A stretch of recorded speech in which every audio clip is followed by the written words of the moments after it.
साहेब आगे बढ़ो, हम तुम्हारे साथ हैं। साहेब आगे बढ़ो, आगे बढ़ो, हम आगे बढ़ो। जय भवानी, जय शिवाजी, जय भवानी, जय शिवाजी, जय भवानी, जय शिवाजी, जय भवानी, जय शिवाजी, जय भवानी, जय महाराष्ट्र, जय महाराष्ट्र।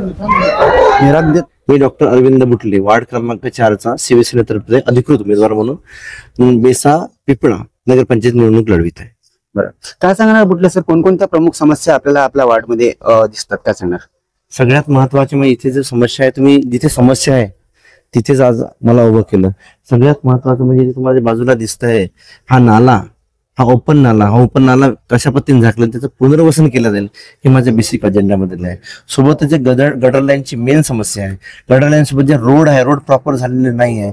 सगळ्यात महत्वाचं काही काही ठिकाणी हे जे इलेक्ट्रिकचे वायर्स आहे हे टांगलेले दिसतात, याचं कसं हे होईल याचा मला ध्यास राहील। एवढेच नव्हे तर मी हनुमान नगरला गेलो, तिथे 700 लोकांच्या घरांना पट्टे नाही आहे। एक साध्या सिंपल आपण काय म्हणतो की 100 रुपयाच्या स्टॅम्प पेपर त्यांनी घरं बांधलेले आहे, त्यांचा आरएल निघालेला नाही, त्यांना टॅक्स लागलेला नाही आहे। आणि सगळ्यात महत्वाचं म्हणजे हा जो एरिया आहे, या एरियामध्ये मॅक्झिमम वर्कर लोक राहतात, बिचारे दिवसभर काम करतात, आपले कसं तरी त्यांनी घर बांधलेलं आहे। आणि त्याच्यानंतर टॅक्सची जी किंमत आपल्याला प्रॉपर्टी टॅक्स म्हणतो ते जास्त प्रमाणात भरायला, तो कसा कमी करता येईल, यांचे आरएल कसे निघेल याच्याकडे मला ध्यास आहे। काय सांगणार आपली जी जनता आहे, सुजाण जनता आहे, मतदार बंधू आहे, त्यांना काय प्रेमा संदेश असणार आहे? बघा, सर्वात महत्त्वाचं मी घरोघरी जात आहे। पहिले तर मी डॉक्टर नाही, ते एक वैद्यकीय सेवक आहे।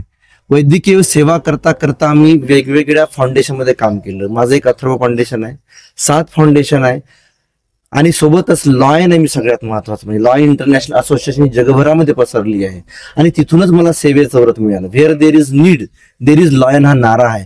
मला असं वाटलं की इथे माझी गरज आहे, म्हणूनच इथून मी फॉर्म भरलेला आहे। मी काही प्रोफेशनल पॉलिटिशियन नाही आहे, परंतु सेवेचं व्रत घेऊन निघालेला एक उमेदवार आहे। आणि एवढंच नव्हे तर सगळ्यात महत्वाचा, वृद्धाश्रमामध्ये आम्ही काम करत असताना कोणा वृद्धाकडून आम्ही पैसे घेत नाही, आणि हंगर असो, कोणाची दृष्टी असो, इन्व्हायरमेंट असो, याच्यावर वेगवेगळे कामाचा मला अनुभव आहे, आणि त्यातूनच मला हे सेवेचं व्रत मिळालं आहे। ऑल्दो इव्हन मी पेडियाट्रिक कॅन्सरवर सुद्धा काम करतो। मला एवढं माहिती आहे डॉक्टर नात्याने की जेव्हा लहान मुलांना कॅन्सर होते तर त्याच्या आईवडिलाची काय तळमळ होते, तेव्हा त्या आईवडिलाकडे आम्ही लक्ष देतो। आणि एवढंच नाही, वुमन एम्पॉवरमेंट असो किंवा युथ एम्पॉवरमेंट असो, हे कसे डेव्हलप होईल। आणि या वार्डामध्ये मला ई लायब्ररी सुरू करायची आहे, जिथे जिथे समजा आपण काय म्हणतो समाज भवन आहे, समाज भवन सुद्धा उभं राहायचे आहे, हा माझा मानस। येणाऱ्या 2 तारखेला निवडणूक आहे, जनतेला काय अपील असणार आहे? येणाऱ्या जनतेला एवढीच अपील आहे की आपल्याकडे ढेर सारे उमेदवार मत मागायला येणार आहे, तेव्हा आपण आपला उमेदवार कोण आहे हे जाणून घ्या, त्याच्यानंतरच आपलं मत